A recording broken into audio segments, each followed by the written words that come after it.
Welcome to Real Nerds. Ian, with me is James. I'm not going to introduce him because we have someone here more important. We have the father of our number one fan, Tom Sullivan. Alex was his son, and he is here to share stories with us and his love for comics and movies as well. So, Tom, thank you for joining us today. Well, thank you. Thank you so much for having me. We're really excited. So we met 3 weeks ago at a Mile High Comics auction, and one of the cool stories you mentioned was when Alex was about to be born, you were actually picking out comics at the time. We were that day. I was telling you, well, of course, we have Mile High Comics, and we were talking about the Mile High 2 collection that they came out with. Mm-hmm. And so I think that was like 84, 85 when they started to do that. And so this was the store that was on Broadway. And that was the one, was actually one of their bigger stores. So that was the one that we would go to. Alex was born on a Saturday. And so Terry and I were out shopping. Apparently she told me she went to a wedding that morning. And I was working nights and stuff. At the time, I was driving a truck for the Denver Post, so I worked nights and got off of work about 6:30 in the morning. So I would go to bed, and so then she went to a wedding, and then she came home from the wedding, and I said, well, let's go to the comic store. So we went, and there they had everything, on the walls, and, I was just checking off my Spider-Man list and my Avengers list, and you had to pay a little bit more for them because number one, it was Mile High Comics, and number two, he put them in like a Mylar with a little certificate on them. So, boom, I bought them and, put them in my collection. And actually, it wasn't until just this past year that I've started to get some of them graded with CGC to know that on the back of that certificate, there was actually more writing. I had never reached in and pulled the little certificate out to look at it. Crazy. I have one of those. Right. If you pull it out, I mean, on the front, it's got the seal and all of that kind of stuff. But you pull it out, there's more. It explains it more on the back. And I didn't know that until I sent it to CGC, and they sent me the certificate. They won't put the certificate in with the grading in the encapsulation. They'll, they sent it back to me, and I was like, oh, wow. And I mean, here it was. I mean, it's like, 25 years later, I'm reading the other half of the story, that's on it. I had no idea. Know. Yeah. I just thought it was the front. It says this is the best possible quality they saw of this specific issue. Right. Mine is Marvel Tales number 29. Right. Yeah. Yeah. So, we picked up a couple, I had picked up a couple, that day, and we did some other stuff. And then all of a sudden she, later on, I was timing her, and I wasn't being honest with her as to how long the time was between the contractions, because I was grilling up some hot dogs so I could have something to eat before we left. So I actually got the hot dogs grilled and eaten, and then I looked at my watch. I said, yeah, maybe we should call over to the hospital and see. And then when they did, they were like, come now.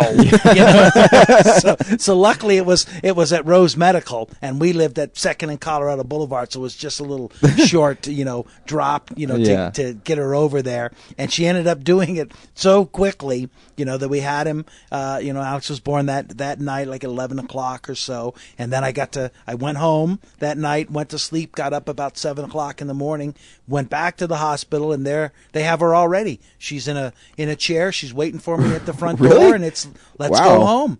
So I bring the two. I mean, I didn't even.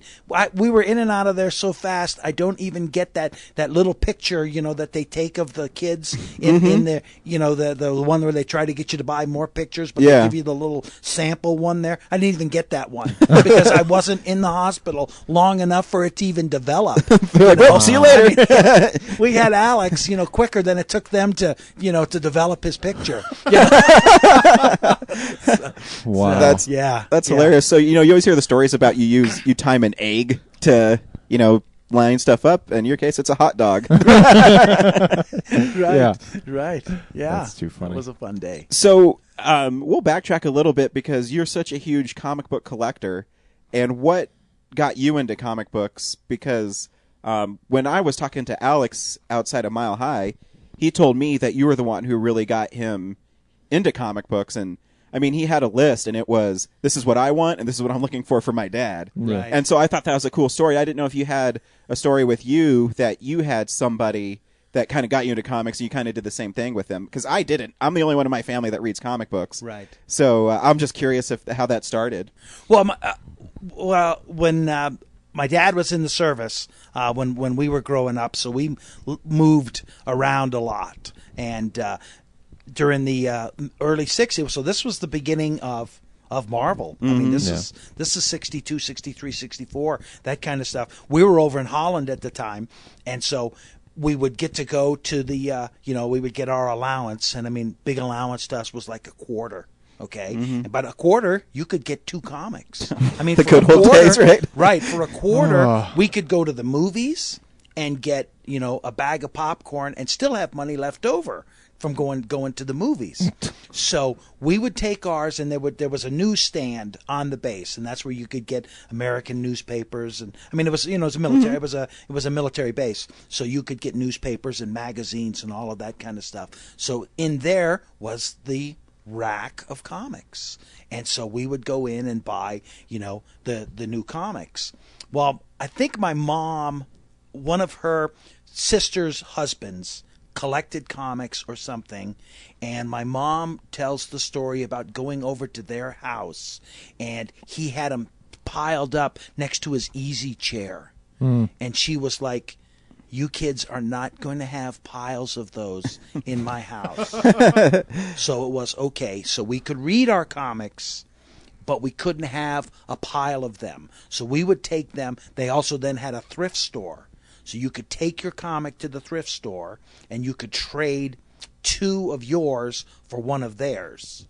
Or you could then buy theirs from them, and then they would be like a nickel or 10 cents. So we could go through stacks of them there and use our quarters in there and buy a bunch of them. So I never got to keep them. We got to read them and reread them and pass them back and forth, but it was never a point where, like when we came back from Holland, I didn't have a box of comics, but I bought Amazing Spider-Man #1 right off the rack for 12 cents. I might even have gotten it for a nickel, because I got it. The same thing. We read all of the beginning, and of course then we were in the military, so we were reading.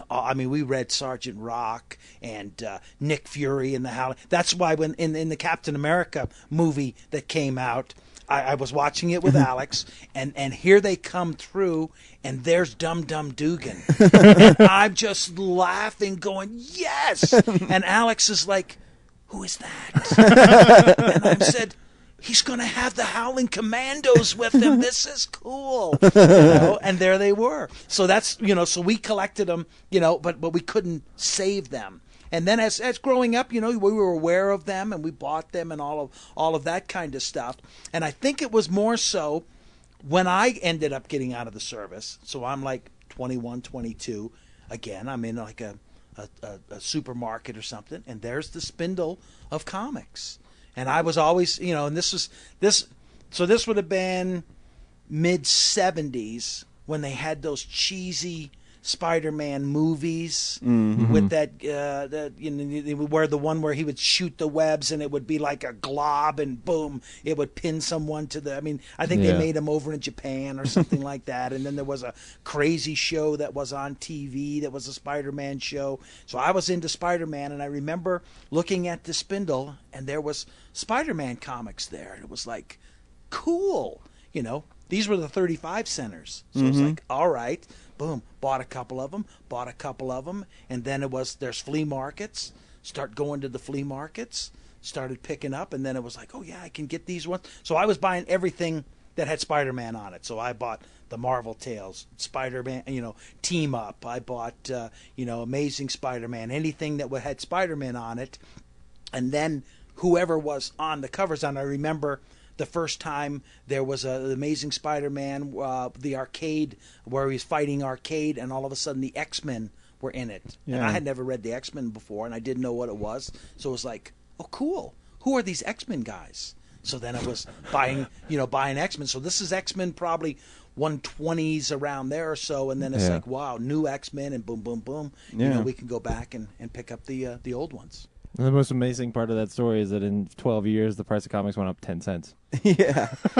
Yeah, right. There you go. Yeah, 60. It's at 12. I think the first ones that when I'm, entering back into it, it's 35 cents. My brother has a box of comics, and I found these out a couple of years ago, and he was a Conan collector. So he has all of them. So he's got all of these comics, and then all of a sudden, the pile stops. And I said, "What happened? Why didn't you get any more?" He said, "Can you believe it? They went to 40 cents. I'm not paying 40 cents." And now they're $4. And that was it. Yeah. That was it. That was the end of his Conan collection. And now it's something you got to budget into your paycheck. Yeah. It's interesting because I've been reading a lot of comic book creator stories lately, and they have the same story where there are kids, around, a lot of them are World War II kids, and they collected comics, but they never saved them. And then they went to college or the military, and when they got out of the military, they kind of rediscovered their love for these comics, and that's kind of funny. It must have been a pretty normal thing back then where you couldn't really keep them as a kid, but as you got older, you kind of rediscovered exactly what you were looking for, and that's awesome. I've heard that story kind of similar, but in a different way. Those are the ones that always amaze me, is those ones where now you find in those pristine collections where there's that one kid who went down there and went through the whole pile, and then they were putting them either in bag, in some kind of an envelope or something, and stacking them up under his bed or something. I mean, I never thought of anything like that, and it was I think my mom said, "You're not going to have a pile of them in this house." And so it was like, well, we read them all. I mean, I knew all the stories. I knew how Daredevil started and the FF, how they started and all of that. But I can't show you that this is where I read it because I had to trade it in. That's a great story. I mean, I know my specific time when I fell in love with comic books, and it's always fun to read other people because I think comic books have a bad stigma of being, super kid friendly, and but a lot of times it teaches children to read and understand issues that you would never even think about. My favorite story is the death of Gwen Stacy, and how do you deal with that kind of weight? And a lot of people don't know that the story is that she died because of Spider-Man, and people don't expect the emotional impact of them, and so I think that's why they resonate so well with me.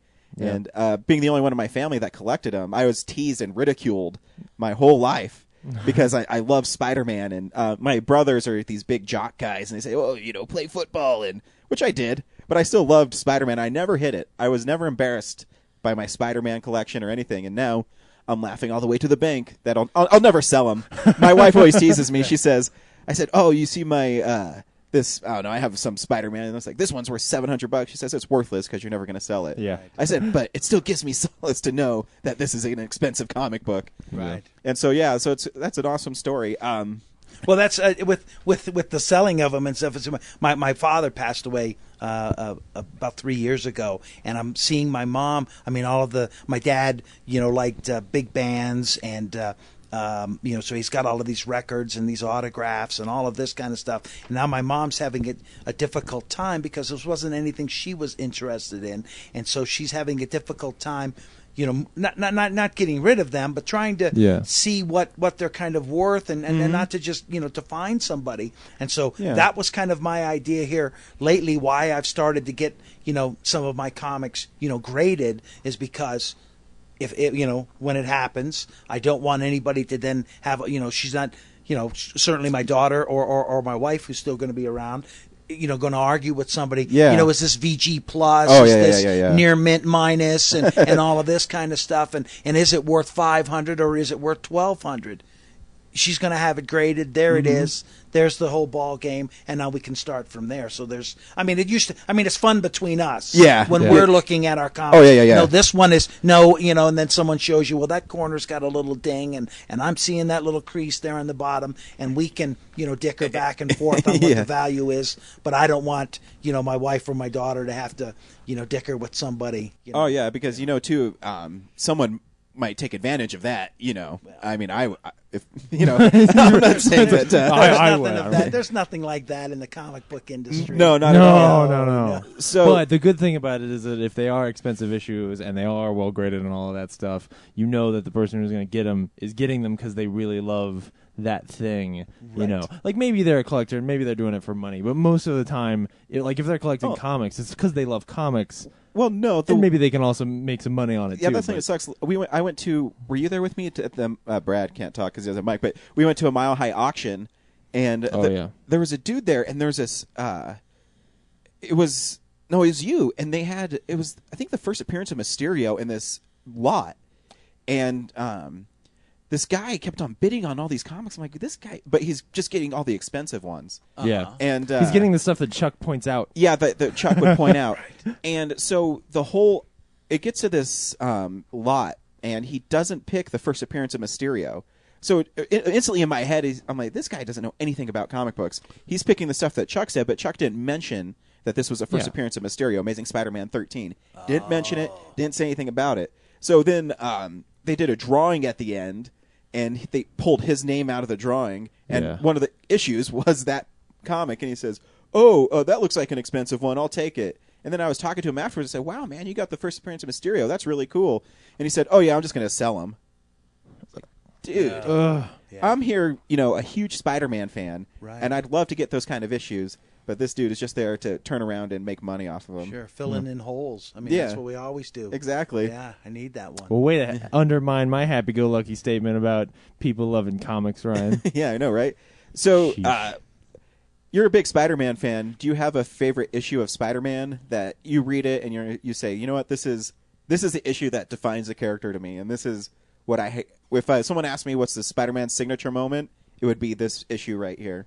Oh, I don't. I mean, that's what I like is the character. Mm-hmm. I mean, and that's what they say. I mean, you could be Spider-Man. Sure. If you had this, it's not like I was talking to someone about I've never been really a big Superman fan because Superman can do who can beat Superman? I mean, it's like no one can beat Superman, so I can't relate to him. Whereas Batman, if I had a huge tragedy and wanted to, get into my innermost darkness and stuff and wanted to hook up with Liam Neeson and those guys and get myself all rocked up, then, I could do that. But, I mean, the Spider-Man ones are just, I mean, it's the whole character, the whole thing. I mean, I can't, it's the one moves on to the next, on to the next. I will tell you that I really enjoyed, and this I caught on to later on, was the Ultimate Spider-Man storyline. I mean that was just picking up the trade of the first 5 issues, and that just seemed so fresh to me. It was just like, here he is, he's starting all over again. Yeah. And it was, going back to when I was a kid, and as you're a kid and you're reading that stuff, you're not realizing, how fresh this is. Now I'm an adult and I'm reading, I play one and, Totally. Yeah. But, I'm reading that Ultimate one and it's like, oh, here it is. He's in high school and he's doing all of this, and I can really appreciate, how it was. So, when that one, maybe one of the most influential ones was then when they killed Peter Parker in the Ultimate story. Oh my gosh, I cried. I think I did too. I know we had talked about that before, and I was remembering sitting there reading that going, no, I mean, because I really, really liked him. Yeah, Peter Parker. Yeah, I mean, and Aunt May is much better in that story. Way better than the ones that we have to read. I mean, it's just fainted. Well, she has agency in that book. Yeah, she is her own character. Right, right, and they've moved her on. with the new one now. She's just gone over to Miles there and given him all of his web shooters. So here you are. I haven't read that issue yet. Sorry. Spoiler alert. But yeah, no, I agree. Because he's such a great character, and it's not Spider-Man; it's Peter Parker. Who Peter Parker is as a person, right? And it's not, that Ultimate when he sacrificed himself and he beat the Goblin. I'm like, oh my gosh, oh yeah. And then you can't tell at the end is the Goblin still alive because he has a smile on his face, and you bastard. Well, and what's special about that run is that when Bendis started it, he knew that, okay, the idea here is good enough that it can carry its own story. It's not like those original Spider-Man issues where it's like, well, hopefully people like Spider-Man, but just in case they don't, how about we have him go up in space and save a spaceship, because kids like spaceships too. Like Amazing Spider-Man #1. Wow. Nice reference, James. Well, right. I know. Right. I've read it. And it's weird. Those early issues are kind of weird. They are, but those early issues start hitting their stride, I think, around issue 12, because then it goes Mysterio, then the Green Goblin, and then I think it's Kraven, and then the Green Goblin comes back again, and they start doing this mystery, and Peter Parker getting a job at the Daily Bugle, and you can It see all just starts the to come together. seeds. Yeah. Well, I think then they knew that they weren't going to get canceled the next week. Yeah, exactly. I mean, he was going to keep his own. I mean, I've heard those stories about, why they have Tales to Astonish. I mean, because they were getting the publishing of Marvel was being done by DC. And so they only had so many slots. They would only do 8 books for them. So they had, a Submariner character, which is a great character. And they had a Hulk character, which was a great character. But they each couldn't have their own magazine. Right. So they had to put them together. Wow. And so that's why they, had all of those. So then it was, here we, had, Spider-Man, and you had to see, are we going to be able to keep this title going? And I think probably, like you say, right around 12 or 14, then you see Tales to Astonish. That breaks off into a Submariner and a Hulk, magazine of their own. Same thing. There's Captain America and Iron Man. They get to break off and get their own, and they don't have those dual titles anymore. Yeah, that's awesome. And that's when all of that stuff happens. I didn't know that.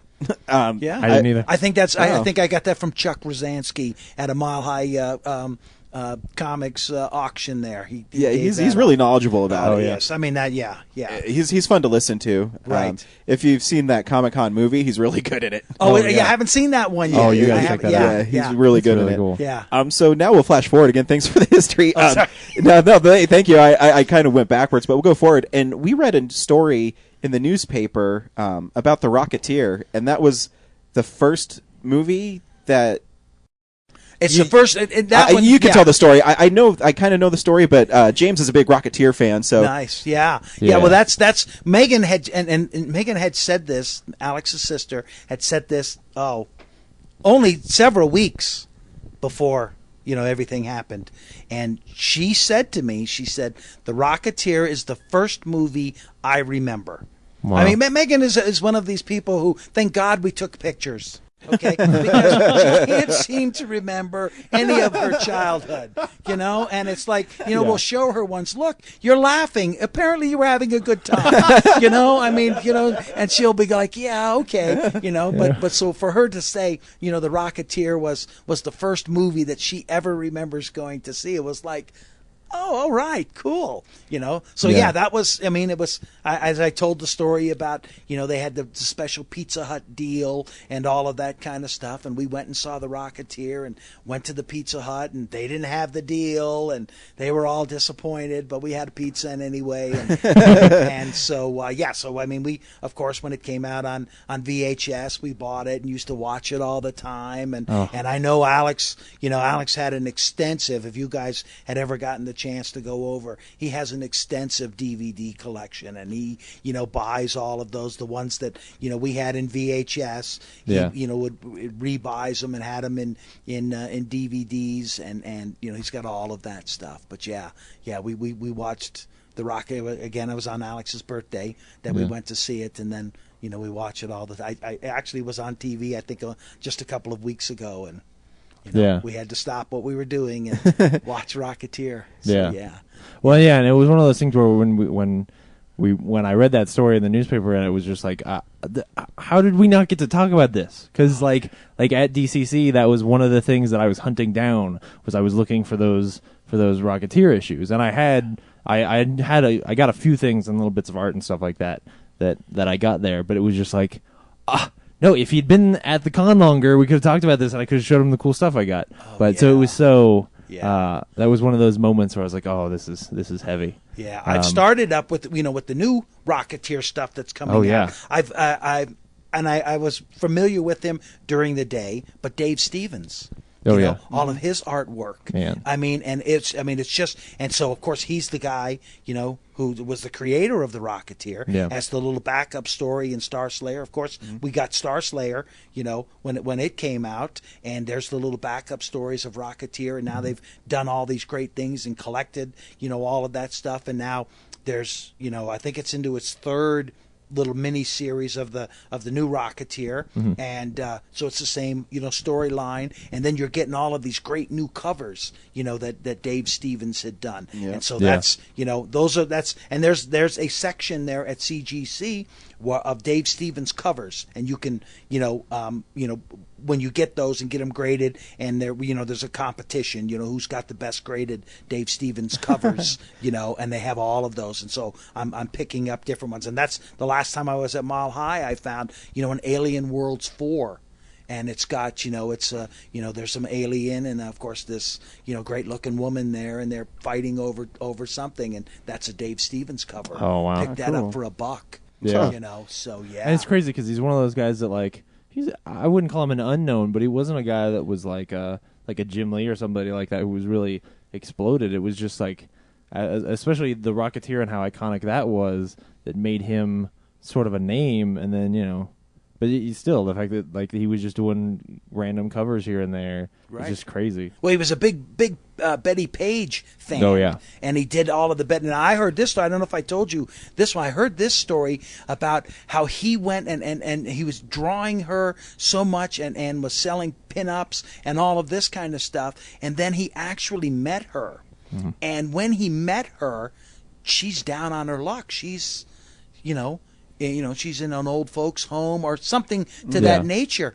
He went home, figured it all out, figured out how much money he had made from Betty Page pictures and pinups and stuff that he'd done over the time. He wrote her a check for half of the amount of money that he had ever made and gave it to her. No way. Wow. And then he began to take care of her. I mean, to the point where he would come over to her house and take her, to the grocery store. Yeah. To get groceries and that kind of stuff. Wow. And he was friends with her until the day she died. Wow. That is so cool. Oh, yeah. Man. Yeah. Wow. Yeah. I mean, but then again, I mean, this isn't surprising. These are comic book people. Right. This is the stuff. So this nice. is the stuff that we find out. I mean, the people at All Seas who are doing all of this great, who did the big event called Aurora Rise. Yeah.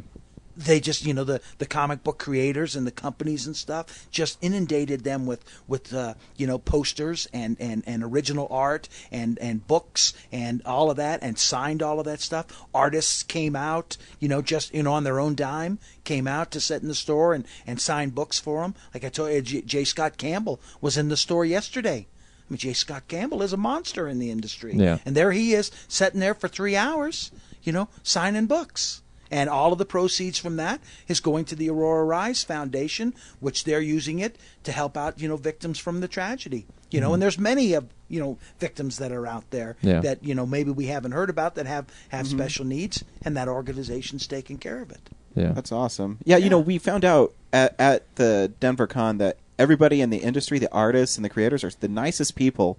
And it's kind of shocking because to me, they're people that you so respect, and you're so used to hearing stories about celebrities or something being just butt heads. Right. But here you are with the comic book people, and they're the nicest people in the world. They'll take time to talk to you. I mean, they took time to be on our podcast, and wow. It's just stuff like that the industry is so nice, and it was really cool to be there and see that, and that they did that too is amazing. Yeah. Right. So you're a big Spider-Man fan. Yes. And Alex is a big Nightwing fan. Yes. How did he do that as a rebel to you? He's like, I'm going to go DC, and you can stay with your Marvel with all their problems, or what happened there? And that's while I was standing in line yesterday, for waiting for Scott Campbell, a guy asked me that, and he said to me, he says, "Well, who was Alex's favorite character?" And I said, "Well, it was Nightwing." And he said, "Really? Well, why would Nightwing be his favorite character?"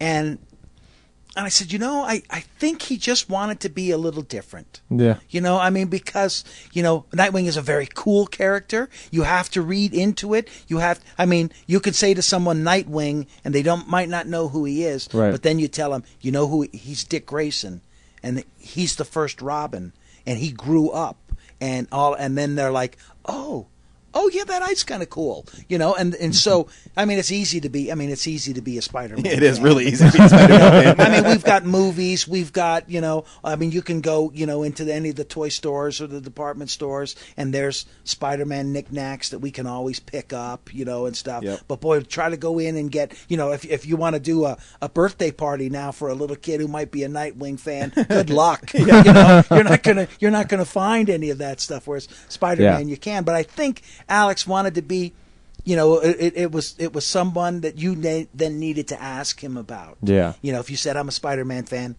all about it. But if I say I'm a Nightwing fan, you have to ask me why and who is he and tell me about him. And Alex would love to do that. Yeah. He would tell you all about Nightwing and how he got started and where he lives and all of this kind of stuff. And then there he is. He's in with you. And that I think maybe is why. Yeah, it was really easy to talk to him. Like I said, when I met him, it was just this weird thing. I mean, I got to Mile High Comics for the auction, and I'm grabbing all my Real Nerd stuff, and I run up there, and he's just standing in front of me, and he says, "Hey, what's Real Nerds?" And I was talking to him about it, and then I said, "Oh yeah, we do a comic book thing too, man. Who's your favorite comic book character?" And he said, "Nightwing." He's rocking an Avengers shirt. I said, "Nightwing and Avengers, that's kind of different." He says, "Well, I like all comics, and my dad loves the Marvel stuff. I'm just here to get kind of that stuff." So it's kind of funny, and the easiest guy to talk to. Like, I'll never, I mean, there's just moments that I just cherish.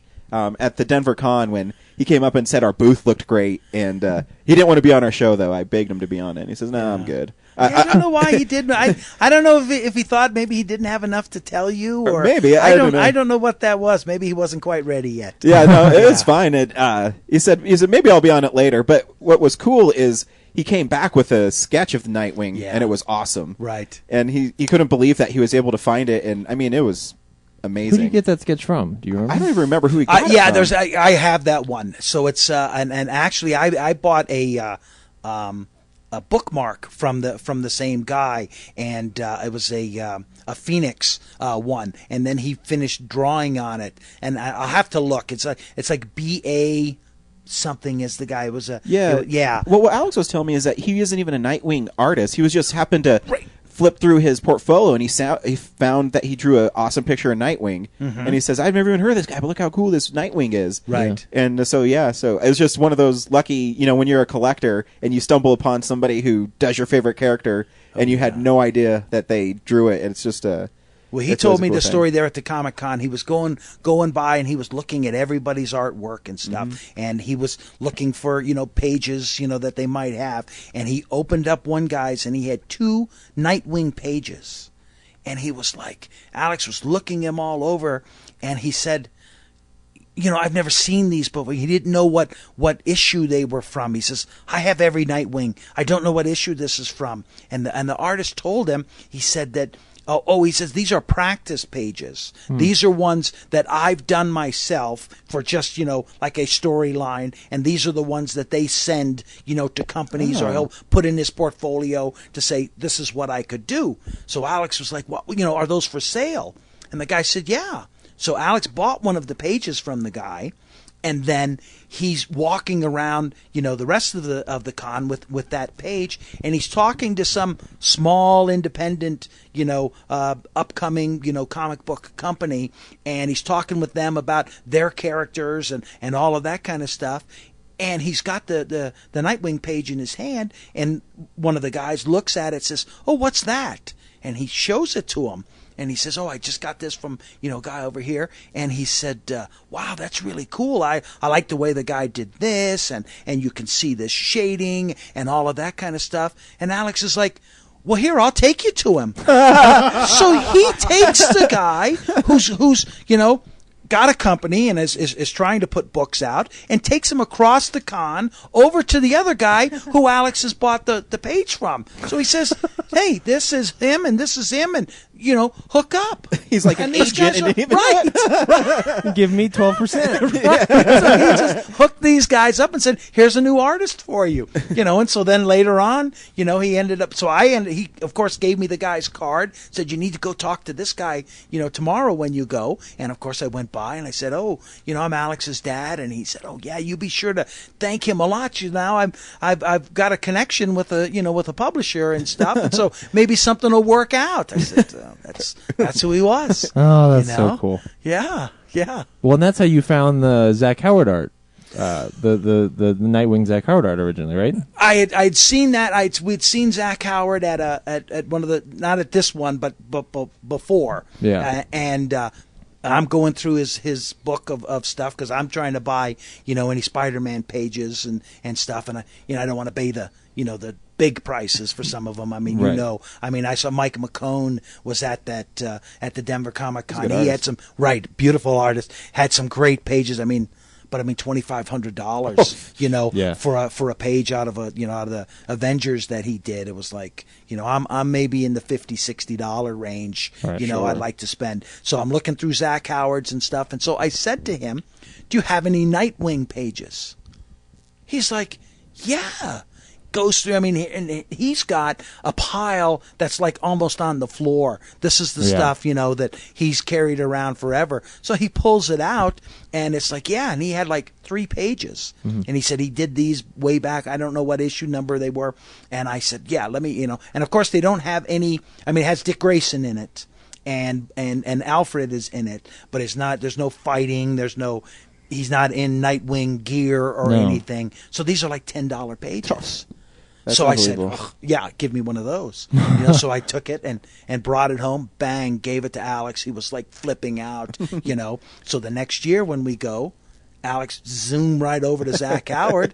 "You're the guy that did Nightwing." And he says, "Yeah." He says, "You and your dad are the only people who have ever asked me for a Nightwing page." And so Alex said, "Do you have any more?"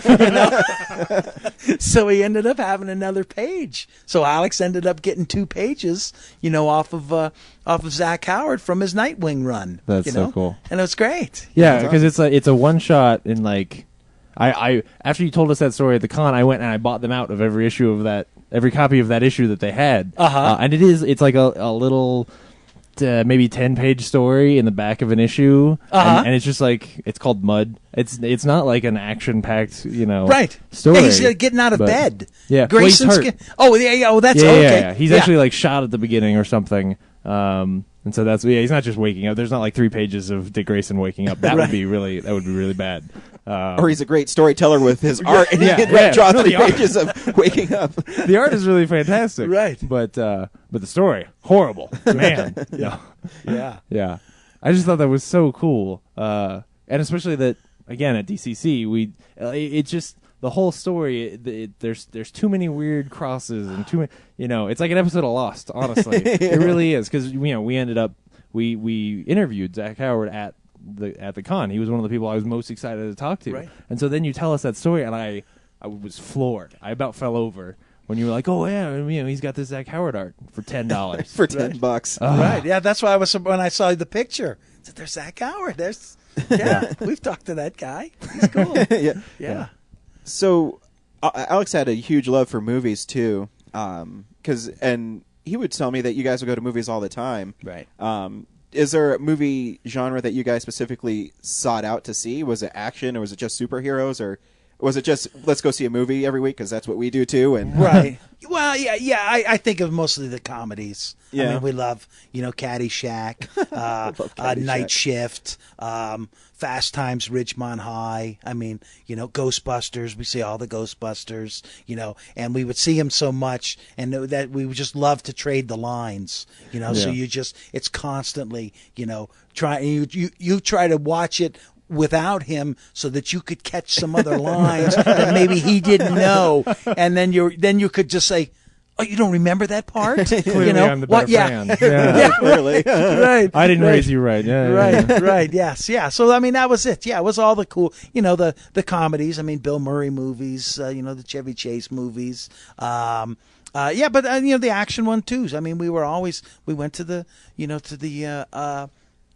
the Raiders of the Lost Arks and, all of that kind of stuff. Yeah, I mean, we just, saw them all. I mean, I don't remember going to too many dramatic movies. I know we didn't go see Love Story or anything like that. Okay, but hey, right, son, let's go see Serendipity today. Yeah. Right, yeah. Although I mean, his sister is more of a John Cusack fan, and I know Alex, and I don't know that he has bought all of the John Cusack ones, but we certainly, I guess Say Anything, we've all seen that, sure. Numerous times, and I think he liked that, but maybe he liked the the assassin one where he's the Gross Point Blank.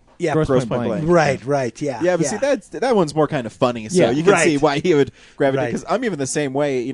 I look through my movies and I'm like, well, there's action, there's comedy, and then maybe after the first 100, there's one romantic comedy that I could somewhat stand. Right. It's like the Shakespeare in Loves of the world I can watch. Right. Other than that, it's done. But somewhere in that DVD collection, there might be a copy of Serendipity, I think is what we're saying. I think so. I think so, yeah. It's a magical story about two people and hot chocolate. That's all I remember from it. That's too funny. Yeah, no, that's cool. Man, I'm trying to think of other questions I have. James, you have questions? No, I covered all the stories I wanted to hear. Rocketeer, beginning and ending. That's it. Yeah. Yep. Yeah, absolutely. Yeah. I still haven't gotten any of that stuff, and I have to tell you, I had been screening the eBay stores, and that was kind of my plan. I was going because you can buy. Someone has that stuff. The little cup that you got, the box that the little pizza came in, and the little. I think there was a coloring book or some kind of an activity book that came with it, and maybe a paper hat or something. That's what you got in the whole thing. And guys have that stuff on eBay. Really? And, starting bid for $22.95 or something like that. And wow. I was looking at it, $22.95. Right. I mean, yeah. No. Oh yeah. You could get that whole Hold on, the whole I gotta little, go to eBay. little package. Yeah. Oh yeah. I mean, I've been looking, and they got the Rocketeer watches. That Fossil made. Those are on there. All kinds of different things like that, and that's Alex kind of he wasn't a big watch. Wearer, but if you had something special, he would have worn it. And so I was looking, of course, I didn't want to pay the $59.95 that they, buy it now. But right. If I could have gotten it for cheap, cheaper. Get you a Nightwing swatch for $49. Right. Yeah. Right. Absolutely. Yeah. No, so there's a couple stories. If you feel comfortable telling, there's a story you told me about while he was waiting to see Batman about a little boy, right? That was really special, and I hope you don't mind sharing that story again because it just kind of reiterates what kind of person he was, and right. And it's a great story. If you don't mind telling it, oh no, I'd love to hear it again. No, that's.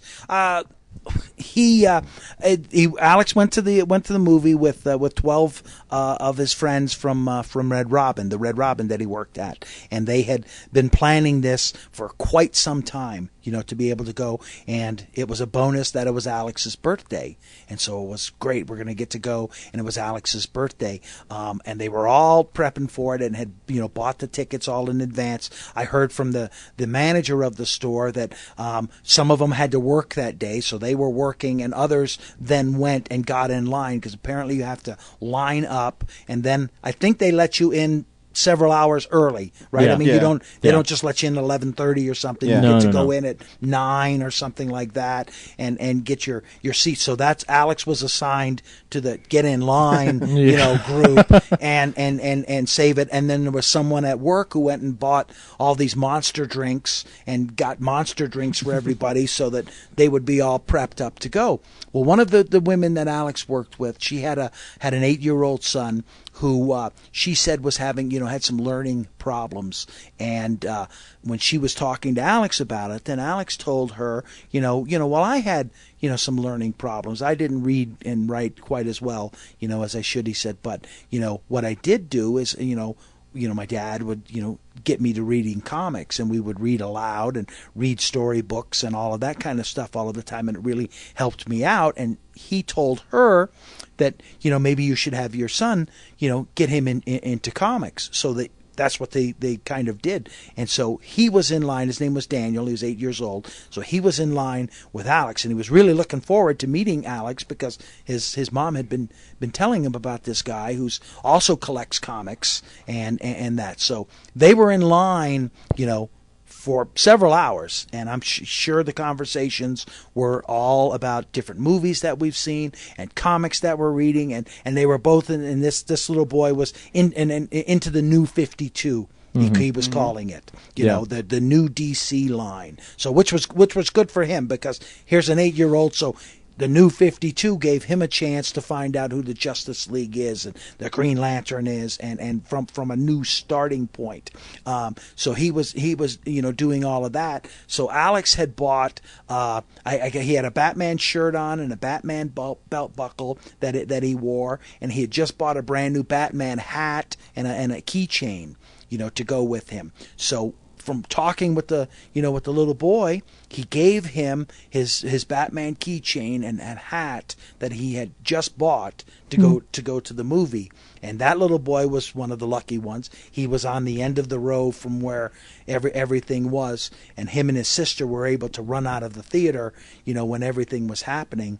And he ran out of the theater with, the new, Batman hat that he just got from, his new friend, that he had just met that day. So.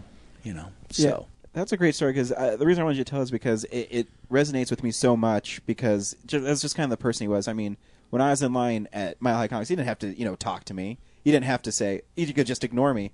But he was so kind, and he just literally just would sit there and talk to me. And then you had an instant connection with him, whether it would be movies or comic books or just him in general as a person. Mm-hmm. And that made him the kind of person he was. And so that story was like really hit home with me. I'm like, he would literally just talk to anybody in line, and he'd be so gracious to anybody who talked to him. And so I love that and story. then I would hear those stories back. I mean, as at his eulogy, I spoke about that.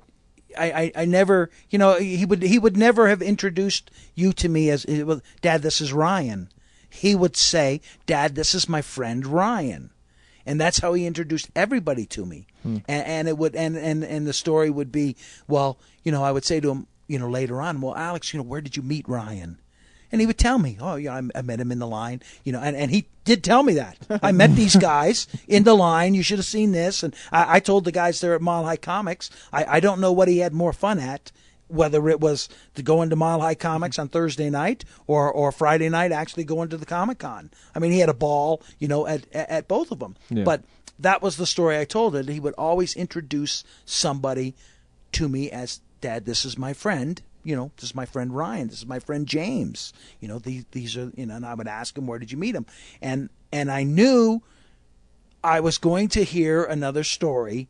Dad, this is my friend Daniel, who I met while we were waiting in line to go and see the Batman movie. Mm-hmm. And how I heard that story then was Daniel coming to me while we were at the viewing, and he told me the story. Mm. So that's how I met Alex's friend Daniel, a week later. And I got the story the other way. Yeah, that's so cool, and Alex would always say, I mean, on Facebook he'd just say, "Hey, what's up?" just to say hi. Yeah. And I would love his tweets. He would always send us tweets, and it was the first time. What was cool is he kind of embraced us. And I don't know if I'm sure James feels the same way. It was the first time it felt like we actually reached somebody. Yeah. That not only did we reach them, but they listened to us and they would comment on the movies we watched, and they would really make us feel like, oh, you know what? We do a podcast and people enjoy it because Alex is telling me we're funny and stuff. And it was just the greatest feeling to know. And for some reason, from him, it just seemed genuine. And that's what I really liked about him. He's the most genuine person I think I've ever met. He wanted to listen to why I was wearing a Real Nerds t-shirt. He didn't have to. No one else came up and said, "Hey, what's the Real Nerds?" Yeah. Most people just thought we worked at Mile High Comics because our shirts are the same. But he took the time to ask us questions about it and what movies do we like and what comic books do I like. If I'm making fun of Nightwing, who's your favorite comic character? And can I make fun of him? Yeah. And then we laughed because he said, "Oh, we're both married. What are nerds doing being married?" Because it's kind of funny that sometimes there's a stigma of being a nerd as you're always alone, and but you end up finding great people, and so that's what I really take from him is that. And he told me the movie Brave sucked ass, and I think he might be the only person in the world who's ever said a Pixar movie sucked ass, and I respect it so much for it. To have the courage to say Brave sucked ass, loved it. No, I didn't see that, and I had, of course, wanted to, but apparently from the bad review, it kind of moved down my list of movies I needed to see right away. But, I mean, Of course, I want to see a redheaded Scottish girl with arrows. That's how I want to see that. Yeah, see, I thought it was cool, but Yeah, I did too. But it was really funny when his next tweet to me was, it was like Big Brother Bear meets Freaky Friday, and I stopped and I said, it totally is like that. Yeah. So now it's I'm like, is that movie as good as I think it was? I'm gonna have to really think about it. I'm gonna have to examine it. Yeah. Oh, that's so cool. Is there anything else you wanted to share with us, Tom? There's a story we maybe missed, or I don't know. Well, no, I think I can tell you guys, as I told you when I saw you there at the Mile High Comics. I mean the two stories you guys wrote, right afterwards and stuff were two of the most heartfelt stories that I've read, and it came from people who I know only met him for a moment, but you were able to capture like I said, I mean, his essence, you really, understood, what that, what he was about in a real short period of time. And I know how conflicted you were with, with the media coming towards you to find out more that you knew and all of that kind of stuff. And you wanted to share, but you didn't want to, get notoriety from sharing, and I can just appreciate it. And we've shared those stories with so many of Alex's cousins and relatives across the country, so that they could see that. And I mean, you just really really captured it, and I mean, you just did a great job, and I really appreciate it, and so does everybody else who've read it, and I'm sure you've heard back from them. But those were really two just awesome stories that you guys wrote there. Oh, thanks. Because you're right. We didn't want the notoriety from it. We really didn't, and it was so hard because we got calls from the Wall Street Journal, from Anderson Cooper, and things like that, and the New York Times. And the reason I wanted people to know that Alex was this great person, it has nothing to do with us. Yeah. Just know that he was a great person, and that this happened was horrible. And so when you guys started sending us messages, I would go to bed and I'd start crying, and my wife's like, "Why are you crying?" I said, "Well, Alex's family's being so nice to me, and they're saying these wonderful things, and it just it was a really interesting time." And we didn't do anything. And I didn't feel like I did anything. I was just explaining how great of a person he was from what I knew. Mm-hmm. And so I just wanted to thank your family. I mean, Megan's been so nice to us. You've been awesome. And then his friend Brian, I know him as Big Sexy, because that's how he started talking to me. And everybody's saying so nice things, and it meant the world to me, because it just really touched me. And it is great, and so we really appreciate your guys with all that stuff. Well, too. I can remember Brian. There we were in the at Sullivan Central. During all of this, there we were all in the backyard, and Brian had his phone or something, and he said, "Here, this is something." I mean, we didn't. I knew about you guys. I knew, that, but of course I didn't know how to contact, I wasn't, online to any of that type of stuff. And he pulled that up, and it was like, here's the story from the Real Nerds. And he stood in our backyard, and there's, 20 people, in our backyard at any time, That's what was going on, after this. There was a lot of people, over supporting us, and, at my house. And he stood in the backyard and read, your article. And I mean, there wasn't a dry eye, left, and then it was, okay, I need to get this to someone else, and it was bang, however, his cousins, sent that information out, to other people, so that everybody could read this. Because, I'm talking on the phone to someone and would say, "Oh, there was such a nice article, and I just couldn't do it justice trying to explain it to you. You need to go check this out and read it yourself." I mean, it sent it to, had to read it to his grandmother. You know, I mean, it's like there's no way his grandmother is going to a podcast or checking out somebody. Right. She's not gonna check out someone's blog or tweeting account or anything like that. So it was like, you know, here, Mom, let me read you this, and she was like, oh, that's really nice. You know, so. Oh wow, yeah, thanks. It's so, like when we started getting requests for like information because we had the tweet and everything. Like we felt uncomfortable answering anything. We tried to do a little bit to deflect from us, but at the same time, there's that in the back of your mind. You're wondering like, are these people out to like profit off of this information? Like obviously they're journalists, so they're going to get notoriety from it. But it's like because one of the guys we talked to was asking like more questions that were not quite related to it. Like I don't know how to explain it. Like the one, I don't remember. They want to get inside of the theater. They wanted to know if you knew anything inside of the theater. Like we said everything we knew, and after we even told them like this is everything we know, they were still like prying. So I was wondering on your end. Obviously, you probably had more contact with the media and everything. So I was wondering like how you dealt with it. Were you like eager? Did you sense anything like people getting too prying about it? So. Well, in those instances, I mean.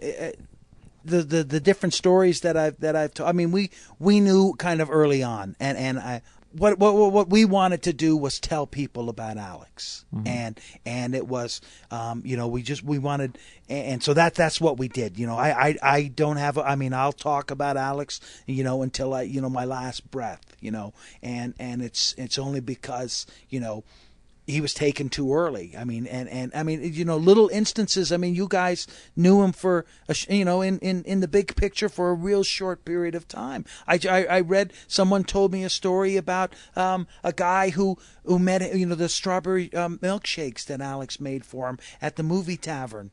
He, you know, when it happened and he recognized Alex, he put out there, he said, every time I went to the movie tavern, I would order a strawberry milkshake. And, you know, as the guy making it, you know how much ice cream and milk you have to put in one. And Alex always put extra in and poured it into the guy's glass. So he got those extra 2 pulls of the strawberry milkshake, and Alex would top it off. And so that's that guy's story, and that's the only time he met Alex and you know, thanked him and all of that. So it's those little stories, you know, that you get out there, and that, you know, when you hear all of it together, it really gives you a picture, you know, of who he was. And I'll tell you I mean, I knew Alex going in. I mean, I can tell you everything that I know about him going into that movie theater. I don't know anything that happened into the movie theater. I'm learning some things, but that's not my story. You know, my story then is the you know, the kid that walked into that movie theater and, you know, didn't come home that night. Yeah. You know, and that's the story. You know, and someone wants to, you know, every once in a while they want to ask, you know, those questions. I mean, I know the CNN interview that, you know, I did with the guy, that was, you know, Megan and I talked to him for an hour and a half, and it ended up being a 4-minute clip, you know, and the question was, you're in the movie theater, you know, and that's, you know, and I told him, you know, there's nothing I can do about that, and this is how I'm going to celebrate my son, and we moved on, you know, and that's, you know, that's what, you know, that's just what I'm going to do. You know, there's no bitterness, there's no anger, there's no, you know, vengeful, you know, I'm not going to turn into Bruce Wayne and try to rid the world of crime, you know, because someone gunned down my son in a movie theater. I can't do that. I mean, this is real life. So what I'm going to do is make sure that, you know, his sister and his mom and his grandmother, you know, can laugh again, and we can, you know, remember, you know, all the great things, you know, that he did. And, you know, like I said, one of the things I said to you guys, you know, I know people have questions, you know, I would have wanted to ask him this. Yeah. Well, I certainly can't speak for him, but maybe I can help you, you know, with some of the questions you might have asked him, and I can help me maybe answer those questions. Yeah. You know, and that's, you know, I mean, that's, he loved the Rocketeer movie and would watch it every time. And you know, I was showing him, here, Alex, they're coming out with new Rocketeer stories. And, you know, he was like, wow, okay, you know. And I think that's what I really took from you, too, is your strength through it. I mean, you're telling stories. I mean, you went and saw The Dark Knight Rises. And, and that I think it's great that your role, you've kind of taken on this. No, let's talk about how great of a kid Alex is. Yeah. And I think that's awesome, because that's what we try to do in our article. We're like, we're not sitting here, we're not going to give you sordid details about him. This is what kind of person he was, and this is how awesome he was, and this is what you need to publish. You don't need to publish what happened that night. Right. How about you publish how nice he was, and how much he loved Nightwing, and how much he gave a kid, a hat. Why don't you publish those stories? Because that's what it is. It's not this microcosm of what happened. This is what he was for his whole life. Yeah. Then that's what we need to focus on. And so, you guys, man, I'm getting teared up because that story you just told. Yeah. So, I mean, we really appreciate it. We appreciate you being here, sir. No, thanks for having me. I mean, and what a great thing. I mean, you're getting to talk comics and movies and stuff all the time. I mean, that's great. Yeah. And so now that we have you here too, you mentioned that you got to still see movies, because I'm pretty sure Alex would still want us to go see movies. Absolutely. So I'm glad that you're still seeing movies, and that you're the rock of the family, and saying, hey, you know what? This is what we need to do. Well, I think that's something, and I'll try to put something together for something, because we know. I mean, I'm sure you guys know. You have friends or family who have said, I just can't go to the movies, anymore. And so we have to get through that. So if that means maybe we need to do something where, hey, let's go to the movie with Alex tonight, and we'll bring a big, we'll buy out the movie theater. I mean, I'm sure we could do something like that. And anybody, and publicize, say, hey, anybody who's having a problem, if you haven't been to a movie since July 20th because of this, here it is. Come with friends. We'll all be there. We'll line the place, and we'll watch a movie together. Because the good wins out over this. We win. Good wins over evil. I mean, that's what our comics told us. Absolutely. And so that's something we could do, and just let everybody. Don't worry about what it costs. Just come. We'll take care of it. And if you had a problem and you haven't seen a movie since that day, you come and you watch the movie with us. That's something I'd love to try to put together, and I'm sure we let someone know, and bang, they'll open up a theater, and we can watch Batman, or we can watch whatever, new has come out. I know the guys at Red Robin, because the story, that was told when the previews were on, and the Superman 2 preview came out. Alex rose up out of his seat and started applauding and cheering because he knew next year at his birthday, Superman 2 was going to be out, and he was going to get to go see Superman 2 then. Yeah. I talked Jessica Galway's mom told me that story, that there was a man down the row from her who stood up and cheered and applauded when Superman 2 was on. Isn't it great? And I said to her, that was Alex. Not a doubt in my mind. I said, that was Alex. And she said to me, that was the last laugh that my daughter ever had. And I said, yeah, that's who he was. So I mean, that's, so the kids at Red Robin have, had said to me early on, next year when that Superman movie comes out, we need to go. Oh yeah. I said, you bet we need to go. Yeah, it'd be awesome. What we should do is we should go and have everybody stand up when it starts and cheer it. That'd be awesome. Right. Yeah. Right. We get the whole theater. Yeah. We rent the whole thing. It's us. We can make posters, and we can certainly hook up with the comic book stores. You know, and we can make sure everybody leaves the place with the comic, and and get them going that way. Yeah. I mean, that's, we need to do that. I mean, good wins over evil. Absolutely. In our own little way, we can do it. Sure. And we can put it on the airwaves. We can add our voice to it. Yeah. But yeah, that'd be fun. It would be. That'd be really cool. Yeah. Cool. Thanks, Tom, for stopping by. We really appreciate it. It was you're always welcome anytime. We do this every Friday, and anytime you want to see a movie with us, talk about movies, comic books, you're more than welcome to. Excellent. Thanks. It was fun. I can do this all day. We could too. I know. That's why when we first met you, I was like, "Oh, it's gonna be easy to have him on the podcast." Yeah, he just goes. It's good. It's gonna be great. So, thank you. Special edition of Real Nerds Podcast. the Tom Sullivan variant cover. Bye. Bye.